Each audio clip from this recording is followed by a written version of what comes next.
میرے نبی رحمت علیہ السلام کے بڑے محبوب تھے حضرت امیر حمزہ، پر اپنی باتوں کے کھرے، وعدوں کے پکے، سٹینڈ لینے کا مزاج رکھنے والے حضرت امیر حمزہ فرماتے ہیں ابھی کلمہ نہیں پڑھتے تھے، کہتے ہیں میں شکار کے لیے گیا تھا، واپس آیا تو واقعہ یہ ہوا کہ نبی کریم علیہ السلام نہ کوہ صفا کی پہاڑی کی طرف جا رہے تھے تو رستے میں ابو جہل آ گیا، اس نے حضور کو نہ برا بھلا کہا۔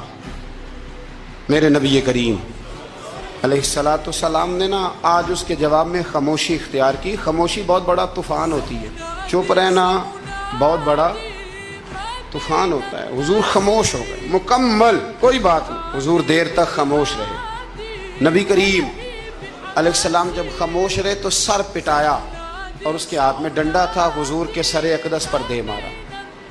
حضور کچھ نہیں بولے، خاموش رہے، سر پہ ہاتھ رکھا، گھر تشریف لے گئے۔ وہ لونڈی دیکھ رہی تھی، نبی کریم علیہ السلام تشریف لائے حضرت ختیجہ کے گھر۔ اتنی دیر میں حضرت امیر حمزہ آئے تو اس لونڈی نے نا جناب امیر حمزہ کو مخاطب کیا، چونکہ اس نے حضور کو بھی دودھ پلایا تھا اور جناب امیر حمزہ کو بھی، برابر کی محبت تھی، رضائی والدہ تھی۔ حضرت امیر حمزہ کو دیکھ کے کہنے لگی امیر حمزہ کہاں سے آ رہے ہو؟ کہا شکار کھیل کے آ رہا ہوں۔ فرمایا کیا فائدہ تیری بہادری کا، کیا مطلب ہے تیرے اس سارے کارنامے کا، کہا ہوا کیا؟ وہ لونڈی کہنے لگی کہ آج میرے سامنے ابو جال نے ڈنڈوں سے اتنا مارا ہے کہ حضور کے سر اقدس سے خون نکل آیا ہے، خون نکل آیا ہے۔ مجھے پتہ ہے ابو جہل یہ ظلم اس لیے کرتا ہے کہ محمد ابن عبداللہ کے والد موجود نہیں۔ آج اگر ان کے والد ہوتے، دادا عبد المطلب ہوتے تو پھر میں دیکھتی تھی کون ان کے قریب آتا۔ یہ لفظ کہے نا تو جناب امیر حمزہ رو پڑے۔ شکار وہیں پھینکا، درخت سے ڈنڈا توڑا۔ ابو جال بیٹھا تھا حرم مکہ میں، کفار کے درمیان ٹولیاں بنا کے وہاں گئے اور زور سے ڈنڈا اس کے سر پہ مارا، اور ڈنڈا مار کے کہنے لگے تجھے شرم نہیں آتی؟ میرے بھتیجے کو لاوارث سمجھتے ہو؟ جرت ہے تو ذرا آنکھ اٹھا کے ایک دفعہ دیکھو، میں تمہاری آنکھ نہ نکال دوں۔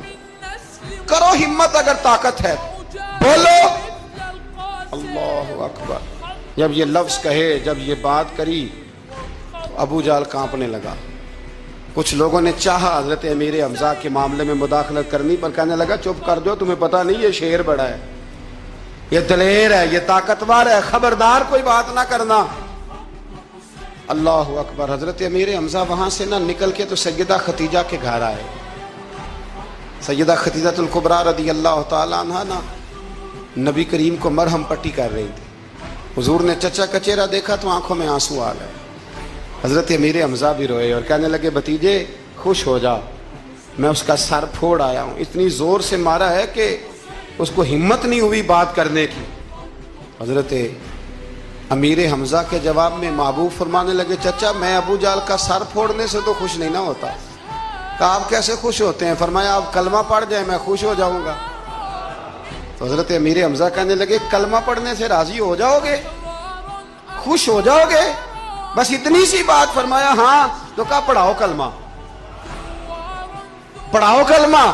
حضرت محبوب کریم نے کلمہ پڑھایا اور جناب امیر حمزہ اسی وقت مسلمان ہو گئے۔